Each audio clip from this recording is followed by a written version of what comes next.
Eu louvo a Deus pela vida do pastor Moacir. Eu entendo a responsabilidade que é poder ministrar um culto como esse.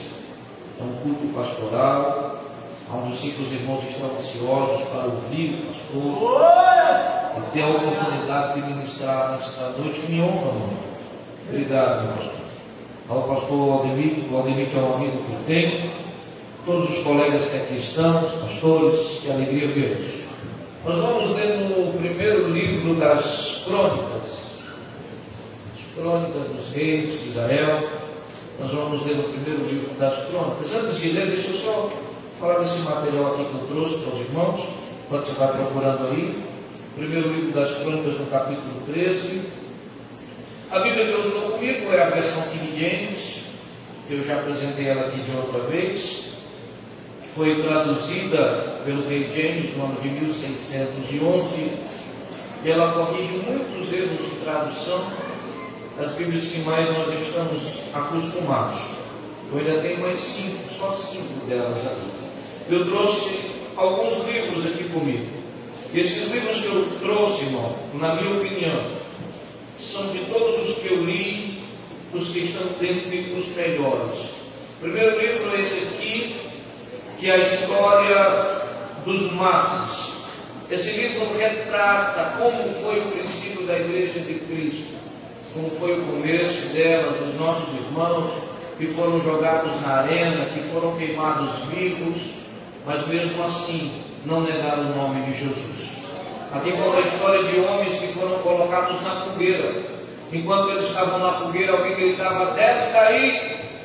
E ele dizia: coloquem mais lenha, porque quanto mais rápido queimar, mais rápido vou estar com o meu Senhor na glória. Esse livro irmão, esse aqui é um dos livros mais extraordinários que existe. Você não encontra esse livro nas livrarias por menos de R$70. É um livro histórico que retrata toda a história da igreja, a história dos mártires. Eu acredito que todo obreiro deveria ler esse livro aqui. Amém? Mas eu vou colocar com um desconto ali de mais de 50% para você poder ter ele na sua casa. O segundo livro que eu tenho aqui é este aqui. Essa aqui é a maior mensagem que já foi pregada depois do Sermão da Montanha. Pecadores na mão de um Deus irado. Essa mensagem, ela foi uma das mensagens mais extraordinárias pregadas por um dos grandes heróis da fé. E enquanto ele pregava esta mensagem, ele pregava com muita calma, mas cheio de autoridade e unção. Enquanto ele pregava esta mensagem, os irmãos, as pessoas se seguravam nos bancos e começavam a gritar, pedindo a Deus por misericórdia, porque eles acreditavam que era o juízo final que estava chegando, com tanta unção que ele pregava esta palavra. Todo obreiro, irmão, um dia deveria ler esse livro aqui. Pecadores nas mãos de um Deus irado. O outro livro que eu tenho aqui é o segundo livro mais vendido no mundo. Fica atrás apenas da Bíblia. Depois da Bíblia, esse aqui é o livro mais vendido no mundo. Caminhando com o Peregrino, ou Peregrino. Já fizeram filme, já fizeram muita coisa sobre esse livro, histórias e histórias e histórias. Ele foi escrito por Charles Spurgeon, que foi um dos maiores avivalistas e pregadores da história do mundo, depois dos apóstolos, um dos 20 heróis da fé, dos 20 homens que incendiaram o mundo. Esse livro conta toda a história. Esse livro, todo crente um dia deveria ler. Amém? Eu só tenho 5 de cada, no final eu vou estar ali fora. Você pode pagar no crédito, no débito, do jeito que você quiser, nós fazemos um negócio aí. Quem achou o primeiro livro das Crônicas, no capítulo 13, diga amém. Amém. Vamos ler o versículo 1, capítulo 13. Vamos ler o versículo 1, que nos diz assim: Davi consultou os capitães dos milhares e das centenas e todos os oficiais. Então disse Davi a toda a congregação de Israel: se estáis de acordo, se vem do Senhor nosso Deus, enviemos mensageiro a todos os nossos outros irmãos em todas as terras de Israel, e aos sacerdotes e aos levitas com eles nas cidades e nos seus arredores, para que se reúnam conosco e voltemos a trazer a arca do nosso Deus, pois não buscamos nos dias de Saul. Então disse toda a congregação que assim fizesse, porque este negócio parecia bem aos olhos do Senhor. Assim ajuntou Davi e Israel desde Sion até o Egito, no Egito, até a entrada de Ramate, para trazer a arca de Deus de Kiriat-Jearim. Davi com todo o povo subiu a Balaar, isto é, Kiriat-Jearim, que está em Judá, para buscar a arca do Senhor, que habita entre os querubins, da qual é invocada o seu nome. Levaram a arca de Deus sobre carro novo. Diga isso comigo, diga: levaram a arca sobre carro novo. E tirando da casa de Abinadab, Uza e Aiô conduziram o carro.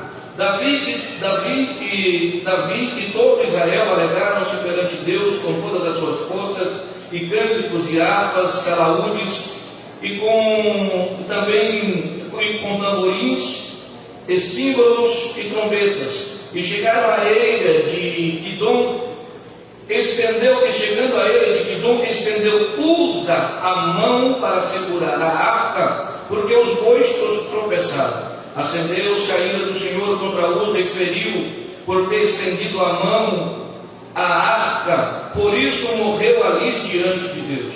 Então Davi irou-se, porque o Senhor havia ferido Uza, por isso chamou aquele lugar Pérez Uza até o dia de hoje. Davi temeu a Deus naquele dia e perguntou: como levarei a arca de Deus? Não trouxe a arca para si, para a cidade de Davi.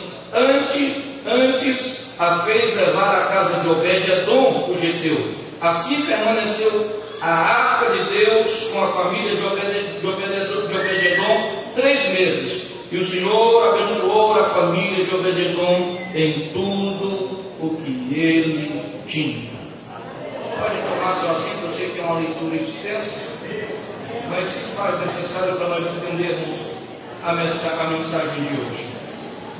Davi havia assumido o reinado de Israel, assumido por Judá, e depois que Davi assumiu Judá, ele juntou todas as tribos de Israel e assumiu como rei de todo Israel.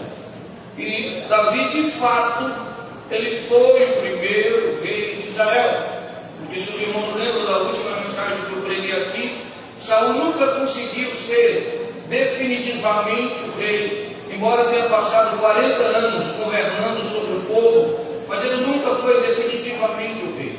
Davi assume como rei, é ungido como rei e toma a sua posição de rei. Enquanto Davi é rei de Israel, ele restaura o reinado, ele junta as tribos, porque até Davi nunca as tribos de Israel tinham se ajuntado e estavam em acordo. Nunca as tribos de Israel, depois que eles saíram do Egito, tinham em comum acordo. Mas Davi conseguiu juntar as tribos, e com a união das tribos ele conseguiu fortalecer o reino de Israel. Ele conseguiu unir as tribos, e a união das tribos fortaleceu o reino de Israel. Repita isso comigo: a união das tribos fortaleceu o reino. Quer ver essa igreja explodir aqui nessa cidade? Só precisa haver união entre os irmãos. Davi estabeleceu o reino, e quando Davi restaura o reino de Israel, Davi percebe que é impossível governar sem a presença de Deus. Davi percebe que jamais ele terá sucesso no seu reinado, que jamais ele terá sucesso nas suas batalhas, que jamais ele terá vitórias sem que a presença de Deus esteja no meio de Israel. E Davi sabe que a maior representação de Deus que os judeus têm ali é a arca que o Senhor mandou Moisés construir. E a arca, ela foi retirada de Jerusalém, ela foi retirada de Israel, ela foi retirada do meio do povo de Deus, quando Samuel está sendo levantado como profeta e sacerdote por conta dos pecados dos filhos Os filhos de Eli que fizeram o que era mal aos olhos do Senhor, e eles pecaram. E quando Deus vai restaurar, colocar Samuel como seu sacerdote, a Bíblia diz que levantou-se uma guerra contra os filisteus. E os filhos de Eli também vão para a guerra, os soldados vão para a guerra, todo o povo vai para a guerra. E durante a guerra, a Bíblia diz que eles começam a perecer, eles começam a perder a guerra, eles começam a ter que fugir do exército dos filisteus. Então eles lembram que com a presença de Deus a coisa é diferente, porque a Bíblia diz que quando a arca de Deus era levada para o meio da batalha, um judeu valia por 10 soldados do inimigo, por conta da presença de Deus que estava com eles. E quando um judeu só era capaz de matar mais de 10 inimigos, se você pegar, por exemplo, na história dos valentes de Davi, a Bíblia vai falar de Samar cheio da presença de Deus, com a sua espada empunhada, para defender a sua herança, a sua plantação de lentilha. Ele sozinho é capaz de matar 1000 soldados do inimigo por conta da presença de Deus que está sobre a vida dele. Talvez você ainda não tenha entendido o que você é capaz de fazer quando a presença de Deus está com você. Talvez você ainda não tenha entendido o que você é capaz de realizar quando a unção do Espírito Santo ela está sobre a sua vida. O próprio Davi, pequeno, sem armadura, sem espada, sem força, sozinho, o exército lá criticando ele, mas diante do gigante Golias, e o gigante olhando para Davi dizendo: eu vou pegar você hoje, eu vou dar a sua carne às feras do campo, eu vou dar a sua carne às aves do céu. E Davi olha para o gigante e diz: você pode vir contra mim com espada, você pode vir contra mim com lanças, você pode vir contra mim com escudos, mas eu vou contra ti em nome do Senhor dos Exércitos. A Bíblia diz que quando eles começam a perder a guerra, eles dizem: vamos buscar a arca. E eles vão buscar a arca. E quem vai buscar a arca, quem vai trazer a arca é Ofni e Finéias. Eles têm a arca, eles têm a presença, mas eles não têm comunhão com ela. E eles chegam na guerra com a arca, levando a arca de Deus. Eles chegam na guerra conduzindo a arca, achando: agora nós vamos arrebentar, porque quando o povo vê a arca, a presença de Deus vai estar conosco. E eles vão com a arca, só que eles esqueceram que eles fizeram mal aos olhos do Senhor, que eles pecaram aos olhos do Senhor. E quando eles chegam na guerra, achando que vão vencer, achando que Deus estava com eles, aleluia, achando que Deus ia fazer um ribuliço, Deus faz ao contrário, e os filisteus são fortalecidos e eles morrem na batalha, porque estão em pecados diante de Deus. Porque tem gente que é assim, meu irmão, quero que eles se sentem tal. Estão. Eu sou um grande obreiro. Eu sou o cara. Deixa eu chegar lá. Quando eu chegar lá, você vai ver que o negócio é diferente. Mas você precisa estar em comunhão, porque é a comunhão que faz a diferença. É a comunhão que atrai a presença de Deus. É a comunhão que atrai a unção do Espírito Santo. É a comunhão que traz autoridade. É quando você tem comunhão, quando você está no jejum de oração, e você entra no lugar que tem alguém demoniado, mas na hora que você pisa a planta do seu pé lá, o demônio já estremece, porque ele sabe que está chegando alguém que tem comunhão, e a presença de Deus está com ele. Quando você tem comunhão com ele aqui nessa noite, levante a mão, faça o barulho, diga alguma coisa. E a arca do Senhor é levada para a cidade dos filisteus. Para resumir aqui, a arca começa a peregrinar no meio dos filisteus. E os filisteus acharam que eles estavam com a bola toda. Porque uma coisa que nós precisamos entender é que quem está no controle das nossas vidas é Deus. Você sabe que às vezes nós queremos atribuir ao diabo e dizer: não, pastor, o diabo está fechando porta. Não. Quem está no controle da sua vida é Deus. O diabo, para tocar em Jó, deve que falar com Deus assim: Deus, o Senhor permite, se o Senhor permitir, eu toco, mas se o Senhor não permitir, eu não sou nem louco, porque ai daquele que toca nos seus ungidos, ai daquele que toca nos ungidos do Senhor. Deus é quem está no controle da sua vida e não quer uma folha da árvore sem que Ele permita. Os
pecado.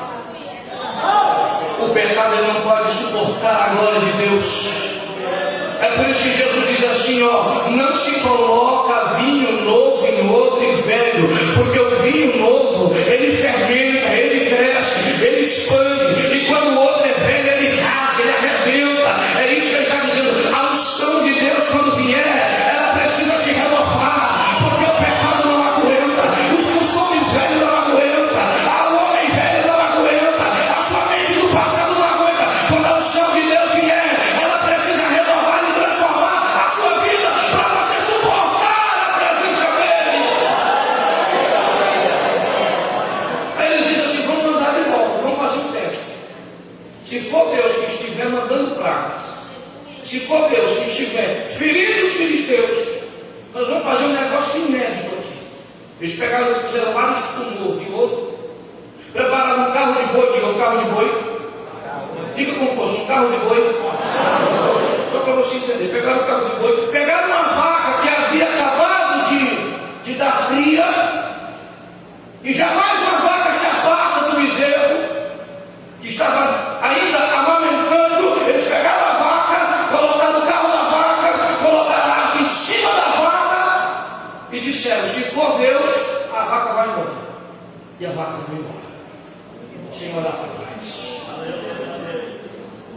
O processo da arca é muito interessante, mas o tempo é curto, porque lá na frente os judeus vão encontrar a arca, vão levar para a casa deles, eles vão fazer uma festa. Aí lá pelo meio da madrugada, no meio da festa, eles se esqueceram que a festa era por causa de Deus, e eles acharam que podia tocar na arca, e alguém vai tocar na arca para ver o que é que tem dentro. Deus desce com a sua ira, porque a arca de Deus é santa e não se pode tocar nela. A arca de Deus contém a presença de Deus e não se pode tocar nela, e Deus mata ali mais de 80 pessoas. E eles dizem, não queremos a arca aqui, manda ela. Porque crente é assim, não. Quando ele não consegue receber a glória de Deus, que ele não consegue ser transformado, ele dispensa. Aí ele começa a dizer que a glória a Deus é bobagem, falar língua estranha é coisa do passado, começa a dizer que o povo pentecostal já era, ele começa a inventar desculpa, que o Espírito Santo não faz barulho, que o Espírito não, mas é porque ele não consegue sentir, ele não consegue adorar, porque ele não quer deixar para a criatura. Mas quantos aqui nesta noite que tem o coração sensível à presença dele e pode glorificar, como diz o pastor aqui, até ficar louco, em gratidão por tudo aquilo que ele te fez.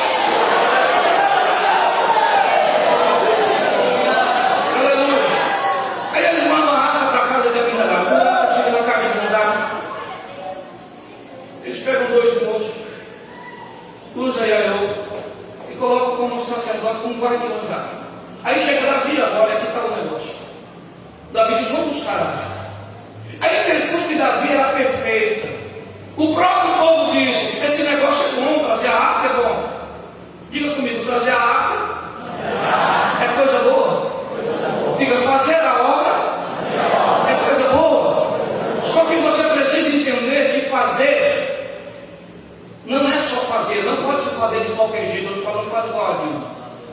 O negócio não é só fazer, tem que fazer com zelo, tem que fazer com base na palavra, porque tem gente que quer fazer de qualquer jeito. Não, pastor, o que importa é fazer. Não, a Bíblia diz, maldito é o homem que faz a obra do Senhor relaxadamente. Quer fazer, mas tem que fazer com zelo. Quer cantar, então tem que ensaiar, tem que fazer bonito. Quer pregar, quer ensinar, então tem que se dedicar, tem que ler a palavra. Quer fazer visita por aí, mas ora, jejua, consagra, para que a presença dele vá com você.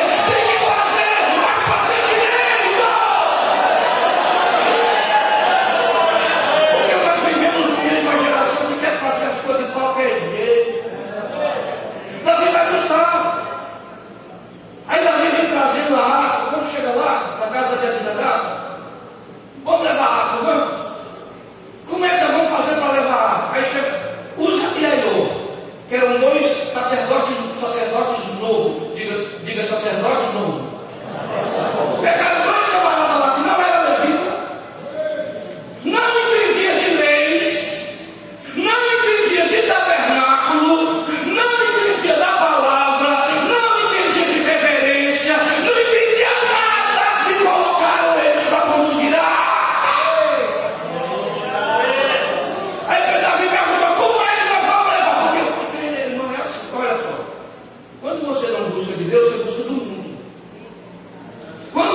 quando Deus mandou Moisés construir a arca, isso aqui, meu Deus do céu. Quando Deus mandou Moisés construir a arca e o tabernáculo, Deus separou 3 famílias. Quantas famílias? 3. A família de Gerson, a família de Merari e a família de Gerson, Merari. Esqueci a outra, mas são 3. Daqui a pouco eu mostro para você. 3 famílias. Coate, família dos coatitas. Diga comigo, Coate, Gerson e Merari.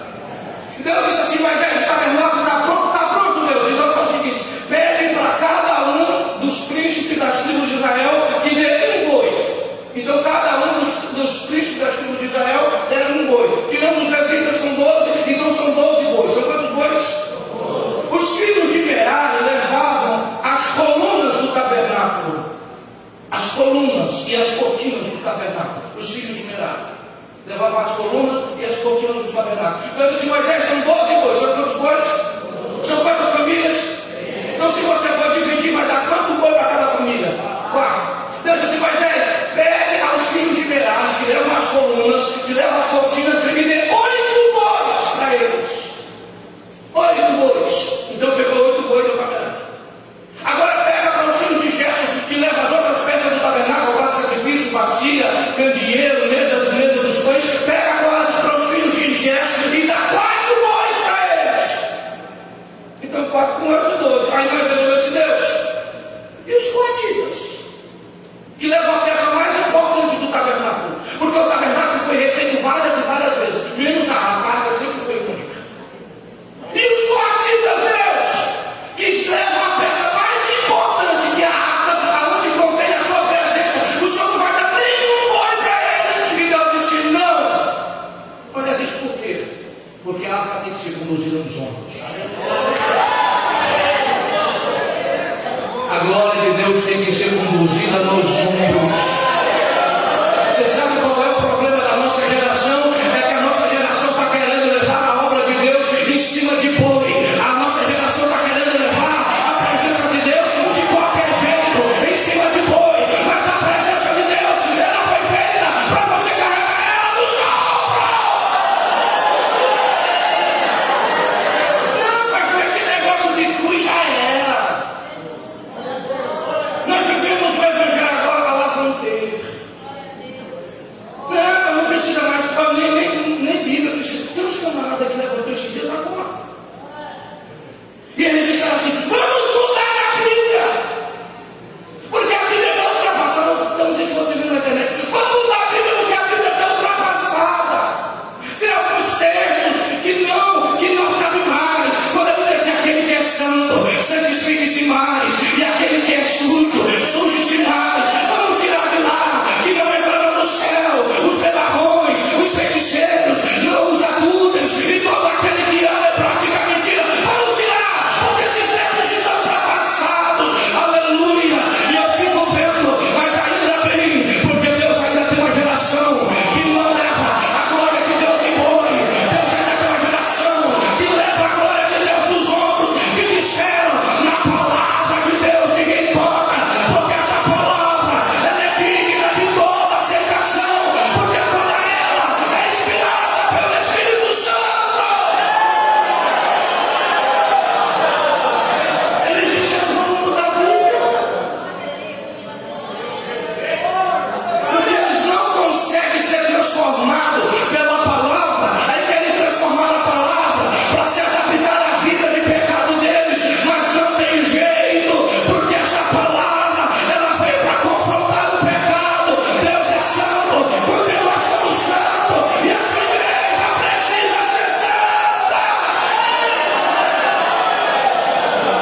Irmão, o pastor Rodrigo estava falando esse dia, levantando-se uma nova geração de pastores, de crentes. Eu sei que aqui os irmãos ainda estão salvos, que aquela modernidade que já tem em São Paulo. São Paulo foi pregado na igreja do dia agora. O culto da igreja não tambor. Pegaram um tambor, pintaram um tambor de preto e colocaram como altar.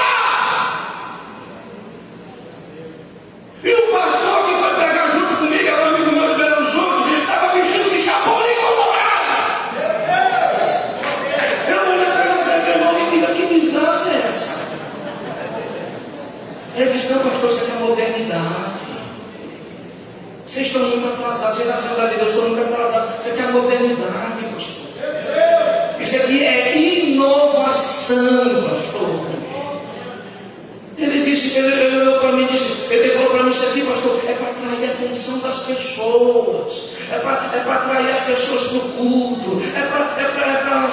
atenção delas no culto. Ele perguntou para mim: o que vocês estão fazendo na Assembleia de Deus para atrair a atenção das pessoas? Eu falei: lá na Assembleia de Deus, meu irmão, quem atrai é o Espírito Santo. Eles não vêm por causa de pregador, eles não vêm por causa de cantor, eles vêm debaixo de chuva, porque lá a atração principal é Jesus de Nazaré, é o Espírito Santo com luz. Ele disse: eu disse para ele, a Assembleia de Deus tem 108 anos, ela não precisa inovar, porque ela é renovada, ela é renovada, ela é renovada todos os dias.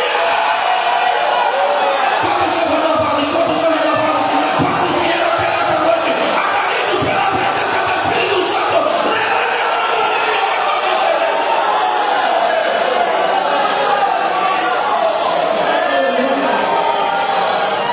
É Deus camarada que quer levar nos bois. Leva de qualquer jeito. A presença de Deus precisa ser levada nos ombros. Diga por quê, diga por quê. Não, mas tem um grito, diga por que nos ombros. Porque quando eles tiravam os varais, os varões da arca, a marca ficava. A marca da glória de Deus ficava.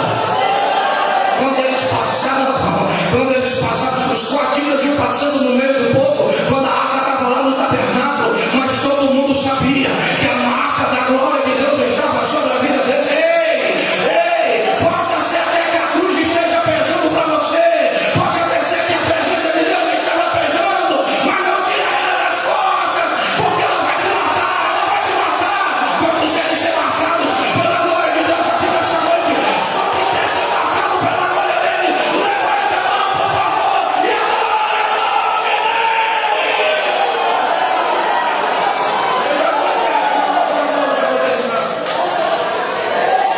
Deixa eu nós estamos, eu sei que aqui não tem, isso aqui é logo só lá para São Paulo. Nós estamos vivendo uma geração que não tem mais a marca da glória de Deus. As irmãs chegam na igreja, você não sabe mais quem é crente e quem não é. É um negócio, irmão, é uma pintura diferente no rosto, é um negócio esquisito, é um negócio desse tamanho pendurado na orelha, que eu não sei como é que ela aguenta isso. Eu não gosto de falar disso não, mas eu vou ter que falar. As irmãs vestem umas roupas hoje em dia, lá em São Paulo, não é que lá em São Paulo, que tudo que eu queria saber é como é que elas fizeram para entrar ali. Porque parece que foi costurado no corpo, pintado. Aí sai desfilando no meio da igreja, pega o microfone para cantar, canta, fala, mas não tem mais unção, não tem mais graça, não tem, porque não tem a marca. Mas vem aqui na Assembleia de Deus, vem aqui na Assembleia de Deus, você vê, qualquer irmão que pegar o microfone aqui nessa noite, para cantar, para orar, para pregar, para falar, para orar, você vai ver a glória de Deus descer desse lugar, porque é marcado. Só que é marcado, deixa eu ver. Tem crente marcado, tem crente marcado, tem crente marcado, quem é marcado agora é ele. Aleluia. Pega dois camaradas que não entendem de lei. Eles dizem assim: não, deu certo com os filhos teus. Tem gente que fala assim: não, pastor, mas está dando certo. Olha essa igreja lotada. Eu ouvi um camarada falar isso. Não, pastor, eles estão modernizando, mas as igrejas aqui estão lotadas. Eu só quero ver no dia que a trombeta tocar. Eu só quero ver no dia que ele chamar. Essas igrejas que estão lotadas, se elas vão continuar lotadas ou se elas vão ficar vazias, porque eu tenho certeza que quando a trombeta tocar aqui no estado do Pará, tudo isso aqui vai ficar vazio, porque aqui tem povo marcado.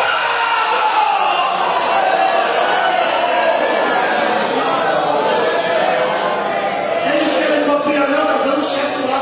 Outro dia chegou um camarada para mim e disse assim: não, a gente está só esperando essa velharada morrer. Olha, mas tem coisa que não aguento. Eu fui criado num círculo de oração. Eu fui criado lá no Ceará toda sexta-feira, culto de doutrina, e domingo de manhã, escola dominical. Aí chega as não, a gente está só esperando. porque quando era zoeira, nós vamos tomar conta do negócio. Eu não aguentei, irmão. Eu ia pregar. Eu não aguentei. Eles podem essa velharada morrer, nós vamos tomar conta de tudo isso aqui, nós vamos transformar, vamos botar umas luzes aqui nos neon, vamos botar uma fumaça para sair daqui. Meu coração se encheu com a ira santa. Eu apontando para eles: antes disso, Deus te mata. Antes que você destrua a sua obra, antes que você destrua os bons costumes, antes que você acabe com o nome da Assembleia de Deus, Deus te fulmina. Porque ele disse: esta é a minha palavra sobre ela. Eu edifico a minha igreja e as portas do inferno não prevalecerão.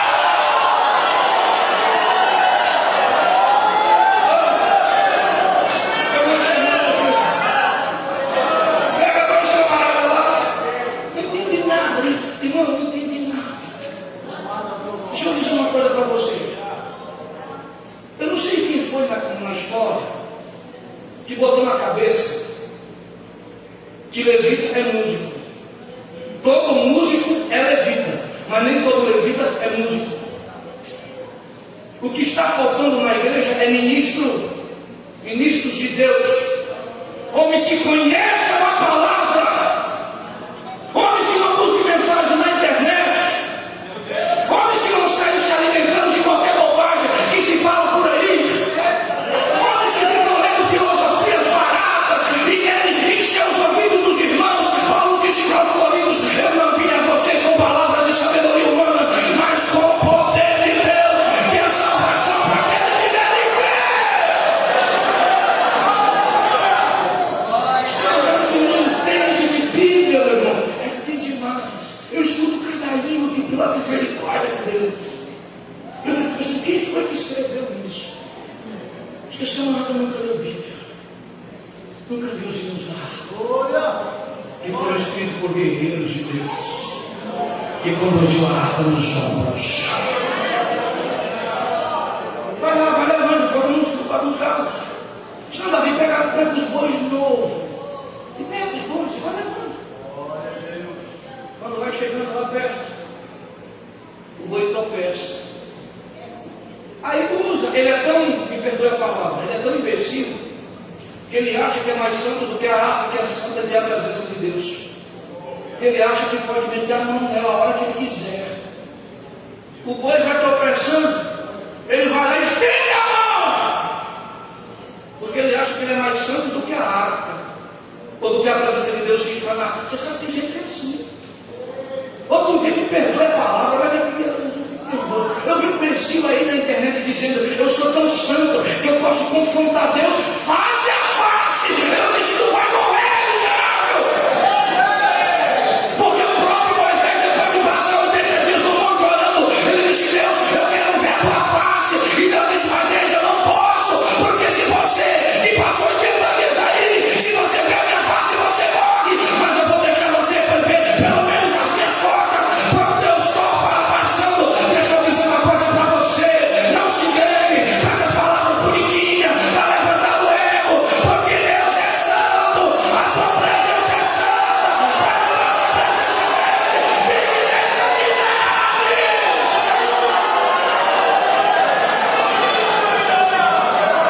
Aí lá vai e usa, mete a mão. O que eu vejo de outro, eu achei que pode. Eles querem mudar. Não, pastor, você quer a coisa passar, vamos mudar isso. Eles querem mudar nas coisas, quer tocar na santidade de Deus. Deus veio lá e matou ele, partiu ao meio. Tem Bíblia que diz que Deus o partiu ao meio e as suas entranhas ficaram de fora. Porque Deus deixou com ira, irmão, o sacerdote, para poder entrar aonde estava a arca. A arca foi a única peça do tabernáculo que nunca foi limpa, que ninguém podia tocar nela. O sacerdote, para poder entrar na arca, primeiro ele tinha que se lavar, fazia um sacrifício por ele e pela sua casa, por ele e pela sua casa várias vezes. Depois que ele fazia o sacrifício, ele passava na bacia de novo. Um dia eu falo para você sobre a bacia. Ele estava na bacia de novo. Quando ele passava ali, ele estava no lado, diga comigo, água.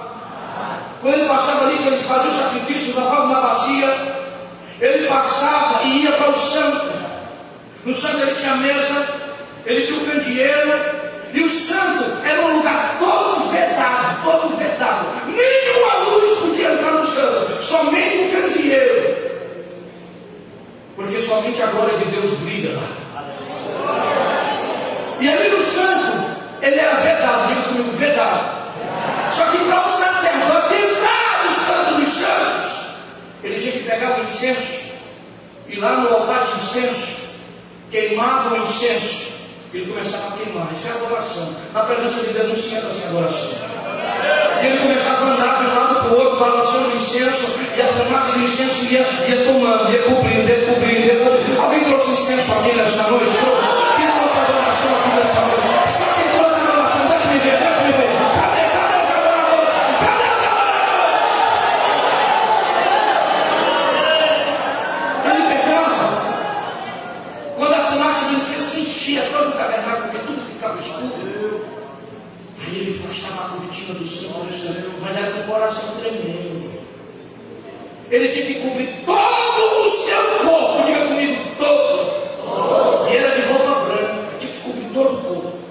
Na frente dele tinha um peitoral com 12 pedras preciosas, e todo o seu corpo era branco. Ele derramava o sangue ali no altar de incenso, nos chifres, que representava a justiça de Deus com o polegar. Aí ele entrava no santo dos santos. Quando ele entrava no santo dos santos, ele tinha todo o cuidado, que ele ia com toda a reverência. Tem gente que tem uma reverência na igreja.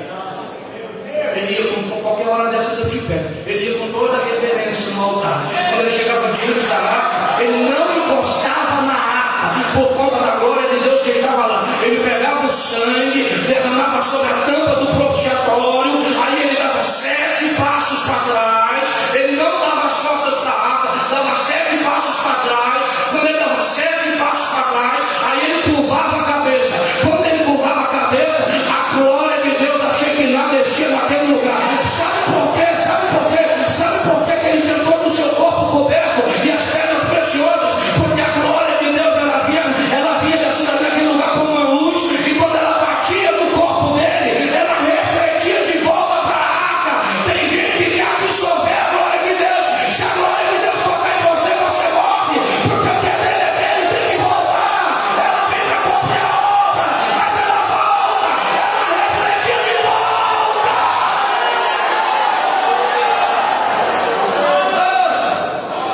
Ele tinha que entrar com a cordinha, meu irmão, porque ele estava lá embaixo, na orla das suas vestes, com sinos de comandos.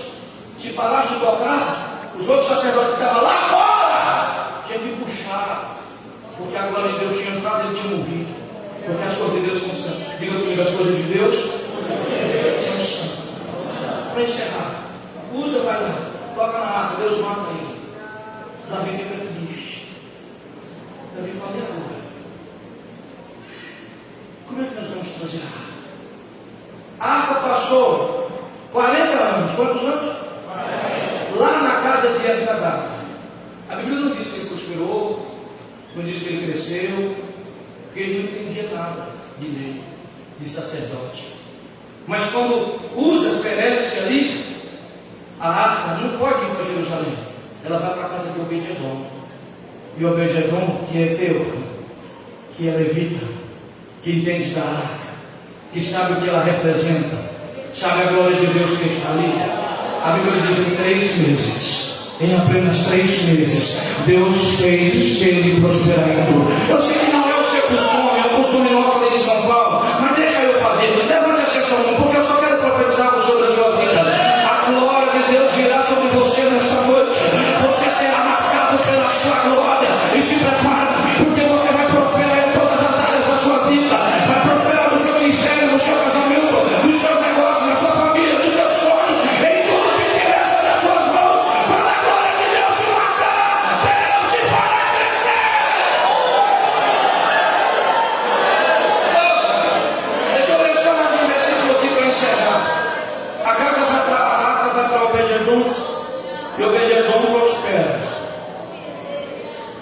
Olha lá no capítulo 15, se você puder abrir a Bíblia, primeiro só para nós encerrarmos aqui, para você entender. Diga assim, a intenção de Davi era boa, a forma era errada. Quando você olhar para as suas intenções, observe a palavra, como é que você deve fazer. Não vá copiar o mundo, vai pela palavra. Preste atenção, o capítulo 15 diz assim, lá no versículo 1, ó, depois de Davi ter construído a casa para si mesmo, na cidade de Davi, ele preparou um lugar para a arca de Deus e armou-lhe uma tenda. Então Davi disse, preste atenção, ninguém pode levar a arca de Deus senão os levitas, porque o Senhor os escolheu para levar a arca de Deus, para servirem eternamente. Davi tinha boa vontade, só que Davi era da tribo de Judá. Se você não souber como, procure quem sabe fazer. Ajudou Davi a todo Israel em Jerusalém para fazer entrar a arca do Senhor no seu lugar que eles tinham preparado. Reuniu, preste atenção, reuniu os filhos de Arão, os levitas, dos filhos de Coate, que era o que conduzia a arca, eram os coatitas, dos primeiros coatitas, dos filhos de Coate, Uriel, chefe de seus irmãos, 120. Dos filhos de Merari, Azarias, chefe de seus irmãos, 220. Dos filhos de Gerson, Joel, chefe de seus irmãos, 130. Fique de pé comigo, porque eu vou encerrar. Aleluia. Davi fala, peraí, eu não entendo, eu sou de Judá, eu não sou de Levi. É os levitas que entendem. Quem entende, irmão, são os ministros, esses homens aqui em questão, que dedicam a sua vida a estudar a palavra. Não é porque você viu um camarada falando bonitinho na internet que você vai copiar ele. Vem aqui, porque aqui tem uma fonte de conhecimento para te ensinar como fazer. Às vezes nós temos boa intenção, o problema é que nós queremos copiar. Se é para copiar, disse Paulo, sei meus imitadores, como eu sou de Cristo. Todas as palavras que eu prego são copiadas, mas são copiadas da Bíblia.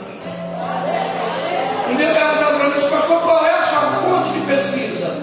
Eu disse a Bíblia. É a maior fonte de pesquisa que eu tenho. É daqui que eu busco. Davi agora junta eles, os levitas, Coate, Gerson, Merari, pergunta para ele, como é que nós vamos trazer a arca? Se Davi a arca, tem que vir nos ombros. Porque quando nós chegarmos em Jerusalém, todo mundo tem que ver que nós estamos marcados pela glória de Deus. A Bíblia diz que eles vão buscar, e agora que eles têm levita, homens que entendem. A cada 7 passos, Davi faz um sacrifício, porque ele aprendeu que as coisas de Deus são santas, que as coisas de Deus têm que ser tratadas com respeito, que as coisas de Deus têm que ser tratadas com seriedade. Você sabe por que a gente não prospera às vezes? Por que a gente não cresce?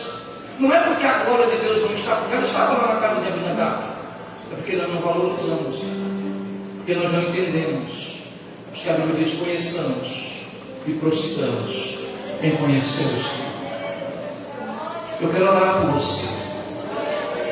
Eu quero te dizer em nome de Jesus, a glória de Deus vai te marcar nessa noite.